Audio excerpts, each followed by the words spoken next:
झणझणीत शिंपले आणि बरोबर भाकरी सगळ्यांक आवडतं. आज आणलंय शिंपले, एका मुळे म्हणतात. स्वच्छ धुतलं, एका पातेल्यात घातलंय पाणी आणि त्याच्यात घातलंय ते मुळे आणि व्यवस्थित उकड काढून घेतलंय. म्हणजे ते उकाडले ना की त्याची माष्टा काढूक सोपी पडतं. हे आडाळ्या नीट करूक जमणत नाही, एकदम बारीक असतं. वाफ लावली की मस्त ते माष्टा काढूक मिळतं. सगळी अशी व्यवस्थित माष्टा काढून घ्यायची. माती असली तर ते पातेल्याक दसान राहतं आणि त्या पाणी पण वापरायचं. एक कढई घेतले, त्याच्यात घातले तेल, बारीक चिरून 2 कांदे.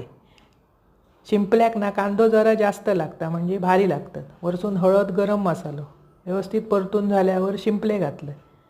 चवीपुरता मीठ, 2 कोकमा आणि जी उकळ काढलेला पाणी ता घातलं आणि झाकून शिजवून घ्यायचे. पटकन शिजतात ते, कारण आपण उकळून घेतलेत ना ते. वरसून 2 हिरव्या मिरच्यो, कांद्या खोबऱ्याचा वाटप भाजक्या 1 चमचो, वरसून कोथिंबीर. भाकरे बरोबर अप्रतिम लागतं. असा करा, खावा, आवडतला तुमका आणि आवडल्या चॅनल सबस्क्राईब करा.